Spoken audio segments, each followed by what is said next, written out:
What's going on, everybody? I'm Tank, and this is another episode of Roadie Reactions.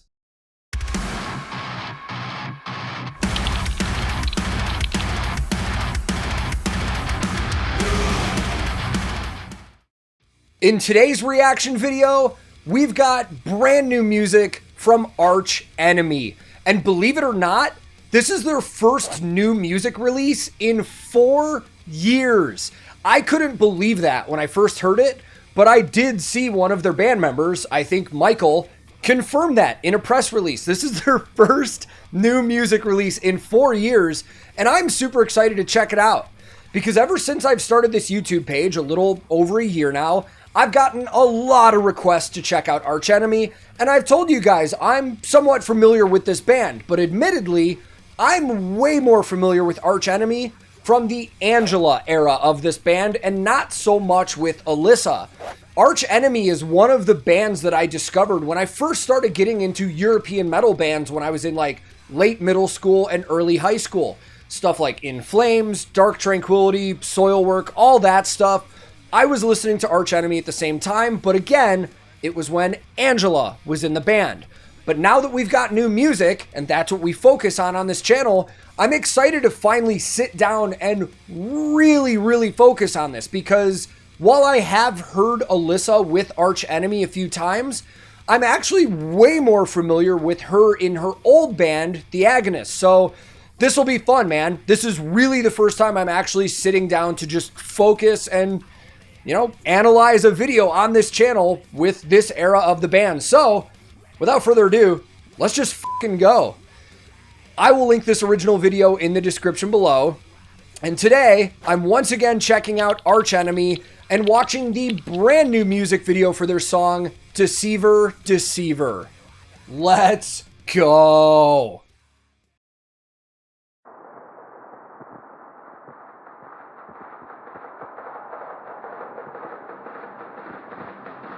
Ugh.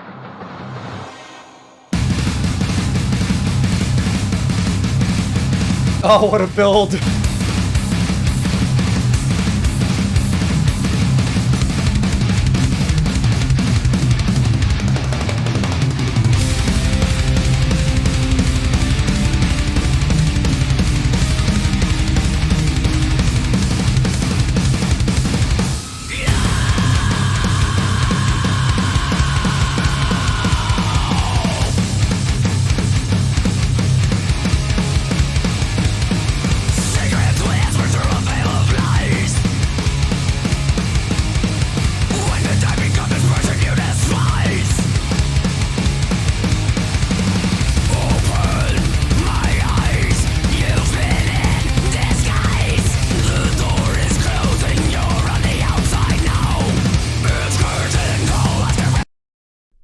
A minute and 8 seconds in, that is completely blown away my fucking expectations of this. Holy shit.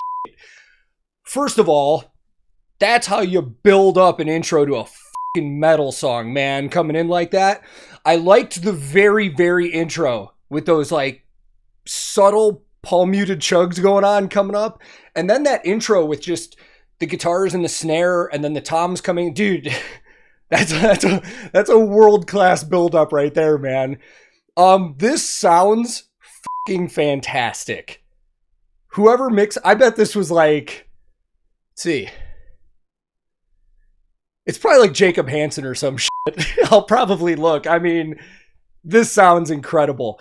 Gear on this one is pretty easy already. I'm pretty sure I've gotten everything because most people in this band have been using the same stuff for a while, and this is one of the rare situations where all the guitar players and the bass player in this band all have signature models from the companies that they're endorsed by, so let's just rock the f*** out for a little bit, and then we'll come back to that.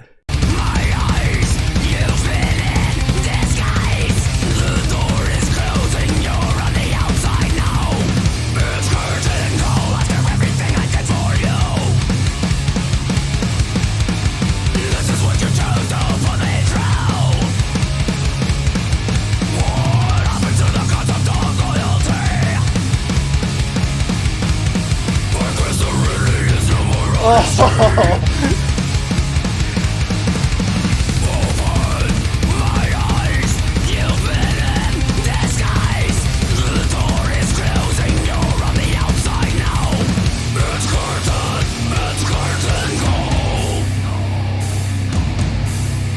Oh. Before we get that, we're going to come back in. We're going to talk about some fucking gear real quick. Holy shit. This is... I feel like such an asshole now that I really... You know, like I said in the intro, I haven't really listened to this band in a while. I listened to them a ton when I was in high school. And there's no specific reason. It wasn't like when Angela stopped being the vocalist, I was like, F this band. Like, they just slipped off my radar. For some reason, I think musical taste just changed and I haven't really listened. This is fucking slamming, man. So let's actually start off on Alyssa, because the one thing that I've noticed about Alyssa over the years, just in general as a singer, front person for a band, I mean, she has a very larger than life persona. I think she has really came to the forefront of the female harsh vocalist in the metal scene. Like, her name is always in the talks when you're talking about vocalists with metal bands and stuff. And at the same time, I think she's really paved the way for a lot of other vocalists that you see coming up right now as well. And going back to what I just said about her being like a larger than life persona, I actually met her years ago. I was working at a venue in Chicago when I was off tour, and she came through with The Agonist. And I was one of the only people working there. And I remember hanging out with them a little bit. And I remember her and that rest of the band being like super, super nice. So it's really cool to see what she's doing now, man. Let's talk one more piece of gear and then we'll move on to everything else. Let's do drums, because that's super simple. I'm out of breath from headbanging, man.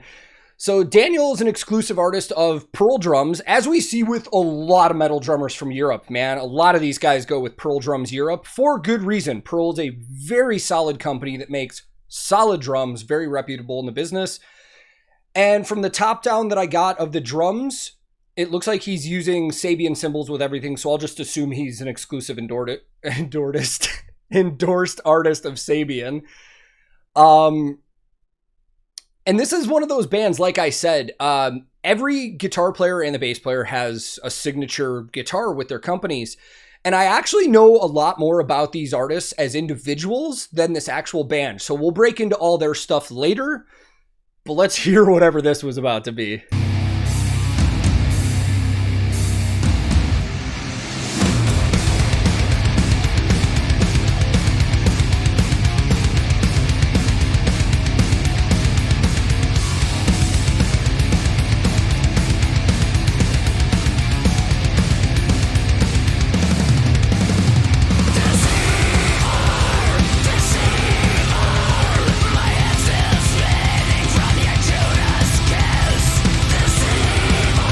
Oh, listen to that vocal layering.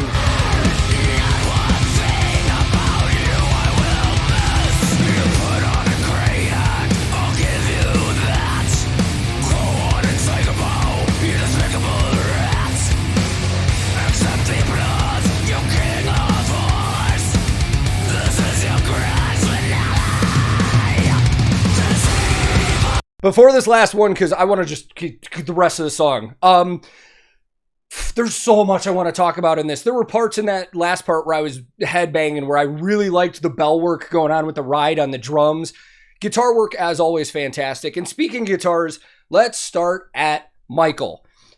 Legendary in the metal scene, man. I mean, he's been in so many bands and he's worked on so many projects. But let's talk about his guitar specifically. He is an exclusive artist of Dean Guitars.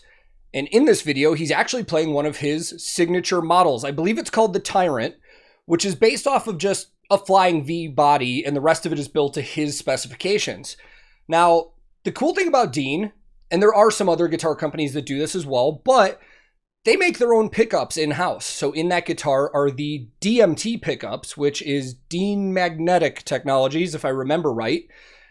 Humbucker pickups. The thing sounds fantastic. I could sit here forever and talk about his other work that he's done too, because I'm super familiar with him with Carcass, and I've actually seen him live with Carcass. But let's move on so we're not sitting here forever.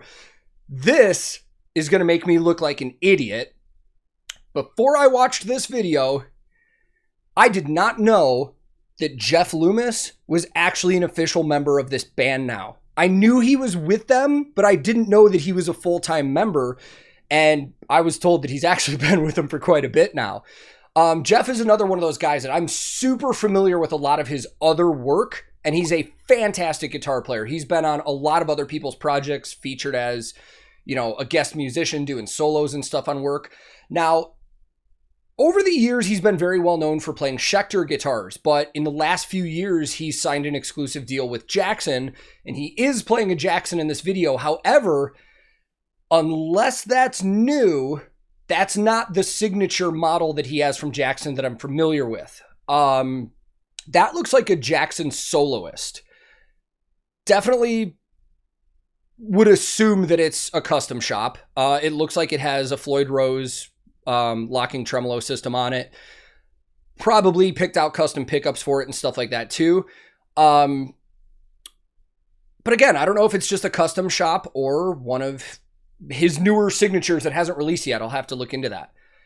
And then moving on to Charlie, another exclusive artist with a signature bass. He's been playing Ibanez forever. And that one is actually one of the first iterations of his signature bass. Now, the body style is built off the Ibanez Iceman, but I believe it's older because most of the newer ones I've seen from him have been white and not black. So I believe that the first one that came out, I think in the late 2000s, was black. And then the two newer ones are white. So again, I'll look into it. Hopefully I'll have some cool information here to pop up for you guys. But let's just rip the rest of this song, man. I mean, this is just awesome.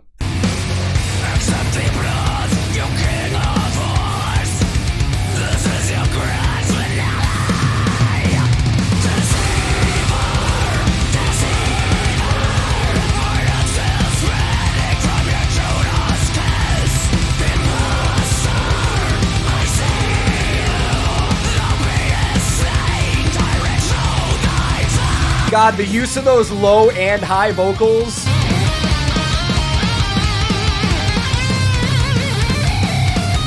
Oh.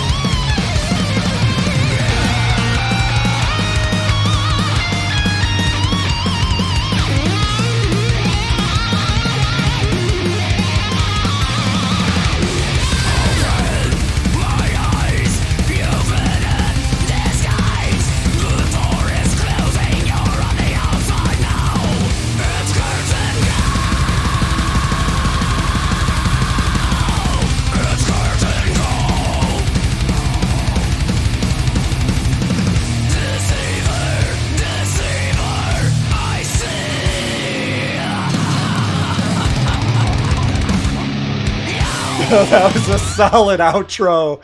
Oh, straight to the fucking playlist, man. Holy shit. Dude, now I gotta go back and listen to some of the stuff I've missed, man. Wow. I'm kind of bummed, as far as I know, that this is like a standalone release. I'm sure they're working on a new album, but as of now, we don't have one announced. Man. That was sick. Let's go talk about it. In hindsight, that's probably one of the rare videos where I should have just foregone doing my normal gear talk and just fucking rocked the entire time, man. But that's what you guys have come to expect on this channel. We usually talk gear and break down stuff and talk about production. But, dude, this was, I mean, far beyond my expectations coming into this. I'm not going to lie, man. This just, like, revitalized my interest for getting back into this band. Because, like I said, I'm familiar with some of their older stuff, but not so much the newer stuff, and this just fucking wails. I mean, there's nothing else to really say about it. I was actually so out of breath from headbanging that when I go back to edit this later, I'm sure that it looks like I'm having a hard time thinking about what I want to talk about, because I was. But man, all around, this was great. The mix on everything was fantastic. Like I said, right now, my guess would be this is probably a Jacob Hansen mix, which, if you've already made it this far in the video, we've already confirmed or debunked that somewhere in the editing, but that's going to be my guess for now. I'll find out when I'm doing research on this.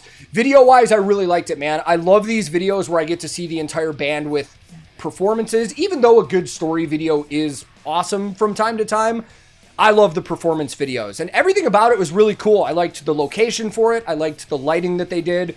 The shots of everybody were great. Super clear, fantastic video. And then just the music itself, man. I mean, just from the players that are in this band, I wouldn't expect anything less. And like I said, just hearing this has kind of revitalized my interest and love of this band. Like, now I want to go back and listen to a lot of the stuff that I haven't listened to in recent years. And I'm super fired up from whenever the next release is going to be. So hopefully you guys enjoyed that too. As always, I'll throw a link below in the description where you can go stream this song on whatever streaming service you use, or purchase the single if you would like to support the band. And yeah, man, I don't really know what else to say about that other than it fucking kicked ass. And I hope you guys enjoyed it as much as I did. If this is your first time here, feel free to click subscribe. I release new videos all the time. Subscribing is free and it helps my channel out a ton. If you liked this reaction, I would greatly appreciate the like, as it also helps out the channel. But if you disliked it, no big deal, man. Thank you very much for your time this time. But you are free to click dislike if you didn't like it. I'm also on a ton of different social media. I have a Discord server that we hang out on all the time. I have a Twitch that I stream on, everything from video games to guitar tech work, bass playthroughs, live reactions. If any of that stuff interests you, I will throw links in the description below. My handle on everything social media is @TankTheTech. Thank you so very much for watching. I will be back very soon with another episode of Roadie Reactions.